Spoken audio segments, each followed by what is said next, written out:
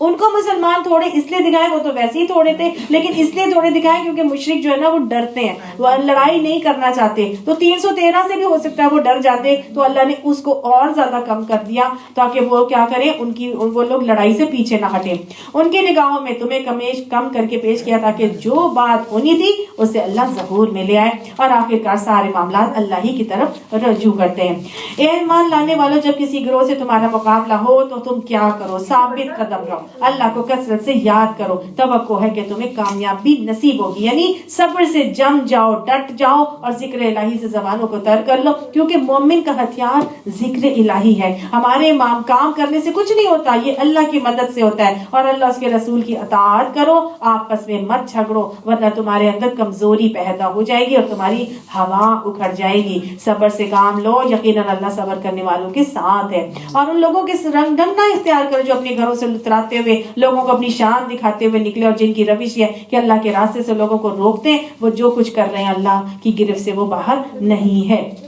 ذرا خیال کرو اس وقت کا جبکہ شیطان نے ان لوگوں کے کرتوت ان کی نگاہوں میں خوشنما بنا کر دکھائے, اور ان سے کہا تھا کہ آج کوئی تم پر غالب نہیں آ سکتا, اور یہ کہ میں تمہارے ساتھ ہوں. یہ سراقہ بن مالک کی شکل میں شیطان آیا تھا, ابو جہل کو کہا تھا کہ میں تمہارے ساتھ مل کے لڑوں گا, لیکن کیا ہوا, جب فرشتوں کی مدد اتری تو شیطان کو فوراً سے مدد نظر آ گئی فرشتوں کی, اور وہ وہاں سے بھاگ گیا. وہ بات کی جا رہی ہے. اور یہ کہ میں تمہارے ساتھ ہوں, لیکن جب دونوں گروہوں کا آمنا سامنا ہوا تو وہ الٹے پاؤں پھر گیا اور کہنے لگا کہ میرا تمہارا ساتھ نہیں ہے, میں تو وہ کچھ دیکھ رہا ہوں جو تم نہیں دیکھ رہے. مجھے خدا سے ڈر لگتا ہے, خدا بڑی سخت سزا دینے والا ہے. جبکہ منافقین اور وہ سب لوگ جن کے دلوں کو روگ لگا ہوا ہے کہہ رہے تھے کہ ان لوگوں کو تو ان کے دین نے خبط میں مبتلا کر رکھا ہے, حالانکہ اگر کوئی اللہ پر بھروسہ کرے تو یقیناً اللہ بڑا زبردست اور دانا ہے. منافق کہتے تھے نا کہ یہ تو خبطی ہو گئے, 313 لوگ جائیں گے 1000 لوگوں سے لڑنے کے لیے, نہ ان کے پاس کوئی جنگی آلات ہے, نہ ہتھیار ہے, نہ سواریاں, یہ کیسے لڑیں گے, دماغ ہی خراب ہو گیا. آج بھی ایسی باتیں لوگ کرتے ہیں.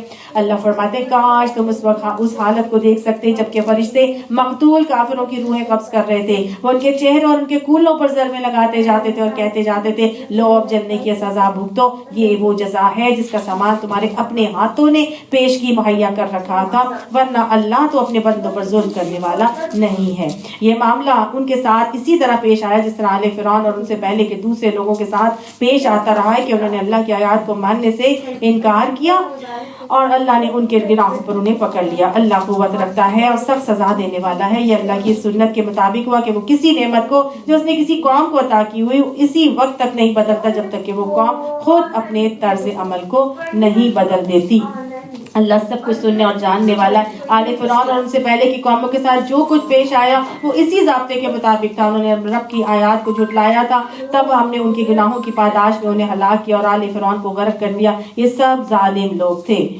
یقیناً اللہ کے نزدیک زمین پر چلنے والی, یہاں تک اس کو رکوع تو ختم کر دیتے ہیں. یقیناً اللہ کے نزدیک زمین پر چلنے والی مخلوق میں سب سے بدتر وہ لوگ ہیں جنہوں نے حق کو ماننے سے انکار کر دیا پھر کسی طرح اسے قبول کرنے پر تیار نہیں ہے. خصوصاً ان میں سے وہ لوگ جن کے ساتھ تو نے معاہدہ کیا پھر وہ ہر موقع پر اس کو توڑتے ہیں, ذرا خدا کا خوف نہیں کرتے. بس اگر یہ لوگ تمہیں لڑائی میں مل جائیں تو ان کی ایسی خبر لو کہ ان کے بعد جو دوسرے لوگ ایسی روش اختیار کرنے والے ہوں ان کے حواس باختہ ہو جائیں. توقع ہے کہ بد عہدوں کے اس انجام سے وہ سبق لیں گے. اللہ تعالیٰ اگر تمہیں کسی قوم سے خیانت کا اندیشہ ہو تو اس کے معاہدے کو اعلانیہ اس کے آگے پھینک دو. یقیناً اللہ خائنوں کو پسند نہیں کرتا. منکرین حق اس غلط فہمی میں نہ رہے کہ وہ بازی لے گئے ہیں, یقیناً وہ ہم کو ہرا نہیں سکتے. وآخر دعوانا ان الحمدللہ رب العالمین. صدق اللہ العظیم. ٹائم پورا ہو گیا ہے. میرا خیال ہے کہ 5 منٹ زیادہ اور لگ جائیں گے, تو اس کو ہم ختم کریں یا کل کریں؟ باقی کر لیں ختم. آپ لوگ بتائیں کر لیں ختم 5 منٹ اور؟ چلیں ختم کر لیتے ہیں. اور تم لوگ جہاں تک تمہارا بس چلے زیادہ سے زیادہ طاقت اور تیار بندے رہنے والے گھوڑے ان کے مقابلے میں تیار رکھو تاکہ اس کے ذریعے سے اللہ کے اور اپنے دشمنوں کو اور ان دوسرے اعداء کو